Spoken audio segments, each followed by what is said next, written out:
Prinsip kedua, ya, hidup di bawah kemampuanmu. Yang membuatmu kaya itu bukan cuma sekedar pendapatan, ya, tapi gaya hidup. Ini kesalahan fatal yang gua lakukan. Investasi baru sekian miliar, ya, income ratusan juta, gaya hidup udah selangit. Kalau gua tahan sedikit aja waktu itu, ya. Memang pas awal-awal masih jutaan itu gua tahan terus ya, jutaan masih tahan ya, puluhan juta masih tahan-tahan dikit. Ketika ratusan juta sampai miliar uang gua, itu gatal pertama tuh dimulai di situ. Kalau gue bisa tahan waktu itu, gue investasikan, gue compounding, mungkin uang gue 2 kali lipat dari sekarang.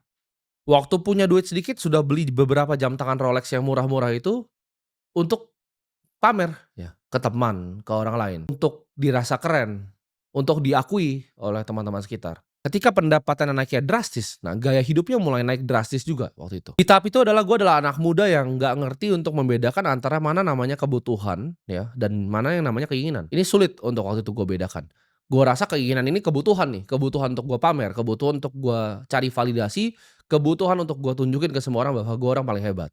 Ini harus dibiasakan ya, kemampuan untuk hidup sederhana walaupun sudah mampu hidup yang mewah. Orang kaya yang sejati ya, gue pelajari, orang kaya sejati itu menggunakan uangnya bukan untuk pamer, tapi menggunakan uangnya untuk bisa jadi pelayan untuk lebih banyak manusia yang lain.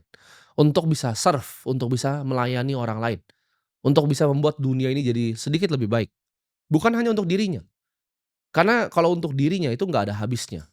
Hedonisme itu tidak ada habisnya. Treadmill itu adalah lingkaran kayak nggak pernah bisa berhenti, ya. Lo awalnya mau mobil harga 100 itu nggak ada habisnya. Orang kaya sebenarnya tahu fungsi uang itu lebih baik digunakan untuk orang lain dibanding untuk diri sendiri.